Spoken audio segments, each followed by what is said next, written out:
आज हम एक ऐसी गंभीर हेल्थ प्रॉब्लम पर बात कर रहे हैं जिसके बारे में जानना बहुत ज़रूरी है। HIV। हाँ बिल्कुल, HIV।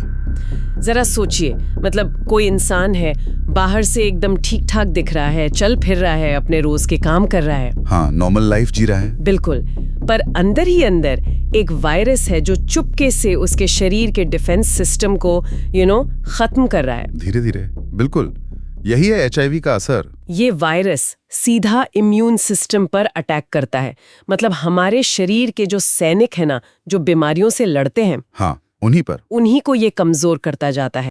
हमारे पास जो जानकारी है उसमें एक जगह इसे बहुत सीधी तरह से कहा गया है कि ये हालत जिंदा इंसान को अंदर से जिंदा लाश बना देती है। ये सुनने में थोड़ा हार्ड लगता है, पर ये असल में दिखाता है कि वायरस का असर कितना गहरा है, कितना सीरियस है। हाँ, मतलब इस बात को थोड़ा और समझने के लिए एक बहुत फेमस आर्टिस्ट का उदाहरण लेते हैं। क्वीन बैंड के लीड सिंगर फ्रेडी मर्क्यूरी। ओह हाँ, फ्रेडी मर्क्यूरी, कौन नहीं जानता उन्हें। कमाल की आवाज, स्टेज प्रेजेंस। वही तो, शोहरत, पैसा, दुनिया भर में करोड़ों फैंस, मतलब सब कुछ था उनके पास। सब कुछ। उनका जीवन वाकई एक्स्ट्रॉर्डिनरी था। स्टेज पर तो जैसे आग लगा देते थे। बिल्कुल। लेकिन देखिए, HIV ने उनके शरीर को अंदर से इतना खोखला कर दिया कि वो अपने आखिरी दिनों में ठीक से चल फिर भी नहीं पाते थे। बिस्तर पर आ गए थे बिल्कुल। सोचिए जरा। उनकी कहानी एक तरह से एक दुखद रिमाइंडर है कि ये वायरस किसी का रुतबा, शोहरत, पैसा कुछ नहीं देखता। 1991 में सिर्फ 45 साल के थे वो, जब एड्स रिलेटेड कॉम्प्लिकेशंस की वजह से उनकी डेथ हो गई। सिर्फ 45? और ये कोई बहुत पुरानी बात भी नहीं लगती है ना? नहीं, बिल्कुल नहीं। और देखिए, जो आंकड़े हमारे सामने हैं WHO के, वो बताते हैं कि आज भी सिर्फ यूरोप की बात करें तो हर 6 मिनट में HIV का एक नया केस आता है। हर 6 मिनट में? हाँ, ये तो चौंकाने वाला आंकड़ा है। मतलब ये चैलेंज आज भी उतना ही बड़ा है, भले ही मेडिकल साइंस में कितनी भी तरक्की हो गई हो। बिल्कुल, यह आंकड़ा यही दिखाता है कि अवेयरनेस कितनी जरूरी है, रोकथाम कितनी जरूरी है। 40 साल से ज्यादा हो गए इस वायरस का पता चले हुए, लेकिन ये आज भी एक बड़ा पब्लिक हेल्थ चैलेंज है। और यूरोप जैसे डेवलप्ड रीजन में भी अगर ये हाल है तो ये सोचने वाली बात है। हाँ, और यहीं से वो बड़ा सवाल भी उठता है जो हमारे सोर्स मटेरियल में भी है कि भाई, ये बीमारी हवा से या छूने से तो फैलती नहीं, फिर दुनिया भर में करोड़ों लोगों तक पहुंची कैसे? ये बहुत जरूरी सवाल है। हाँ, ये सवाल बहुत अहम है। आज हम इसी के आसपास जो जानकारी है हमारे पास, उस पर गौर करेंगे, समझने की कोशिश करेंगे कि सोर्स क्या कहता है इस बारे में। और ये सवाल इसलिए भी इम्पोर्टेंट है क्योंकि HIV को लेकर ना बहुत सारी गलत फहमियां रही हैं, एक सोशल स्टिग्मा रहा है। हाँ बिल्कुल। तो ये समझना कि ये फैलता कैसे है और कैसे नहीं, वो स्टिग्मा कम करने में भी मदद करता है। देखते हैं हमारे पास जो जानकारी है वो इस पजल के कौन से पीस जोड़ती है। तो सबसे पहले ये बात करते हैं कि ये वायरस करता क्या है असल में। हमने कहा इम्यून सिस्टम को कमजोर करता है, इसको थोड़ा और खोलते हैं। हाँ जरूर। देखिए, हमारा इम्यून सिस्टम एक आर्मी की तरह है। उसमें अलग अलग टाइप के सोल्जर्स हैं जो बाहर के दुश्मनों से लड़ते हैं, जैसे बैक्टीरिया, वायरस वगैरह। ठीक है। और HIV जो है वो बहुत शातिर दुश्मन है। वो सीधा इम्यून सिस्टम के एक खास सोल्जर पर अटैक करता है। इन्हें CD4 सेल्स कहते हैं या टी हेल्पर सेल्स। अच्छा, यानी खास किस्म के सिपाही पर हमला। हाँ, और हमला करके उन्हीं सेल्स को अपनी फैक्ट्री बना लेता है। मतलब जिस सैनिक का काम था बॉडी को प्रोटेक्ट करना, HIV उसी को यूज करके अपने जैसे और वायरस बनाने लगता है। अरे बाप रे! मतलब ये तो ऐसा हो गया कि देश की सेना का ही एक हिस्सा दुश्मन से मिल गया और अपने ही देश के खिलाफ काम करने लगा। बिल्कुल सही पकड़ा आपने, बिल्कुल यही होता है। और धीरे धीरे क्या होता है, इन CD4 सेल्स का नंबर इतना कम हो जाता है कि शरीर की जो लड़ने की ताकत है ना बाहरी इन्फेक्शन से, वो लगभग खत्म हो जाती है।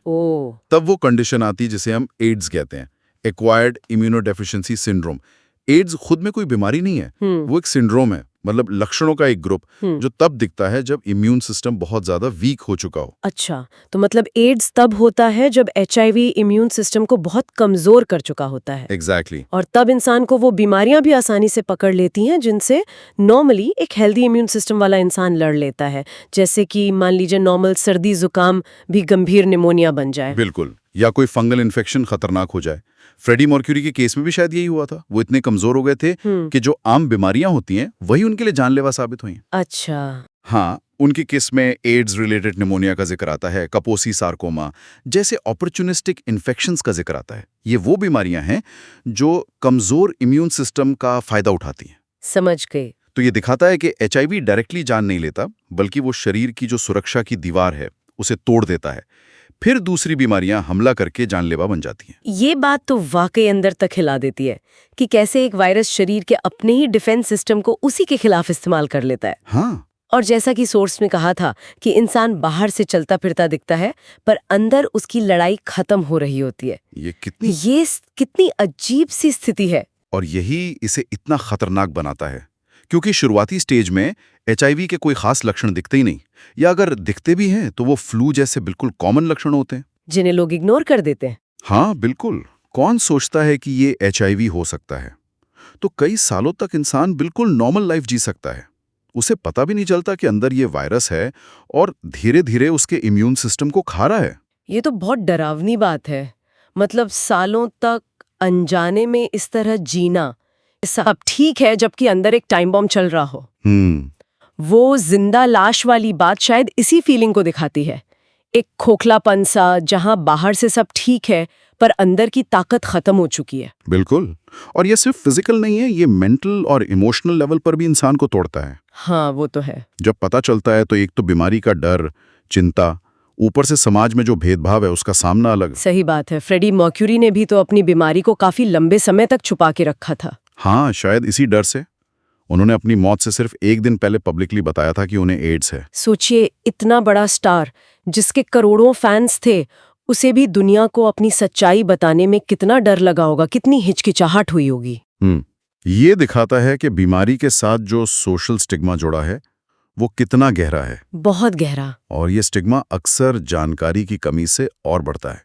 लोग सोचते हैं ये छूने से फैल जाएगा, साथ खाने से फैल जाएगा, हवा से फैल जाएगा, जबकि ऐसा कुछ नहीं है। हाँ, हमारे सोर्स में भी ये साफ लिखा है कि ये हवा से नहीं फैलता, लेकिन ये नहीं बताया गया कि फैलता कैसे है। ये इंटरेस्टिंग पॉइंट है ना, कि जो जानकारी हमारे पास है वो इसके असर पर, इसके फैलाव पर बात करती है। फ्रेडी मर्क्यूरी का उदाहरण है, WHO के आंकड़े हैं, लेकिन ट्रांसमिशन कैसे होता है इस पर चुप है।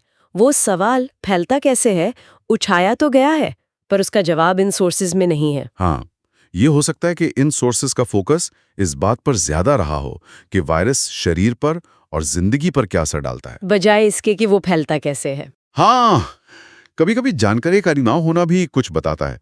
शायद लिखने वाले ये मान रहे थे कि फैलने के तरीके सबको पता ही होंगे, या शायद उनका मकसद सिर्फ वायरस के जो भयानक परिणाम हैं उनको हाईलाइट करना था।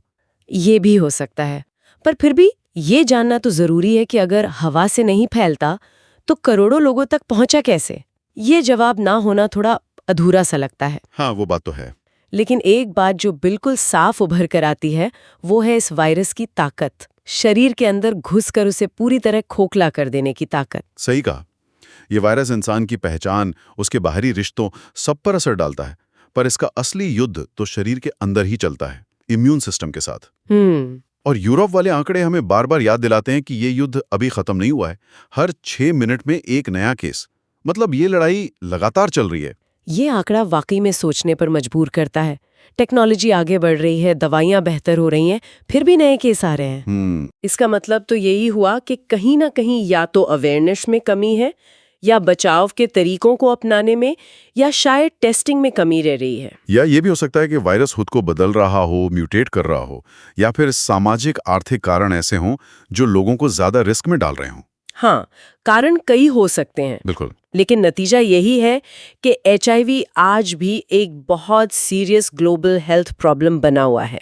तो अगर हम आज की पूरी बात को समेटे तो हमने देखा कि HIV एक वायरस है जो सीधा हमारे बॉडी के डिफेंस सिस्टम पर अटैक करता है और उसे धीरे धीरे खत्म कर देता है। हाँ, इम्यून सिस्टम को। फ्रेडी मर्क्यूरी का उदाहरण हमें दिखाता है कि ये किसी को भी हो सकता है, चाहे वो कितना भी फेमस या अमीर क्यों ना हो। और WHO के आंकड़े बताते हैं कि ये सिर्फ गुजरे जमाने की बात नहीं है, बल्कि आज भी यूरोप जैसे डेवलप्ड इलाकों में भी ये प्रॉब्लम मौजूद है और लगातार नए लोगों को इन्फेक्ट कर रही है। बिल्कुल। और ये शरीर को अंदर से इतना कमजोर कर देता है कि नॉर्मल सी बीमारियां भी जानलेवा बन जाती हैं। हमारे सोर्स ने सवाल उठाया था कि ये बीमारी जो हवा से नहीं फैलती, आखिर फैलती कैसे है।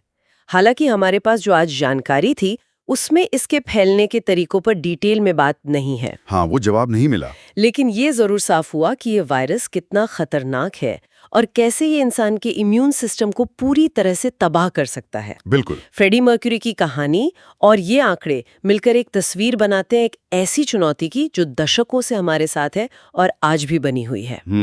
ये हमें याद दिलाता है कि हेल्थ सिर्फ बाहरी चीज नहीं है, ये अंदरूनी मजबूती का नाम है। हाँ, और ये भी कि किसी बीमारी से लड़ाई सिर्फ दवाइयों से नहीं, बल्कि जागरूकता से, सही जानकारी से और हमारी सोच में बदलाव लाने से भी जीती जाती है।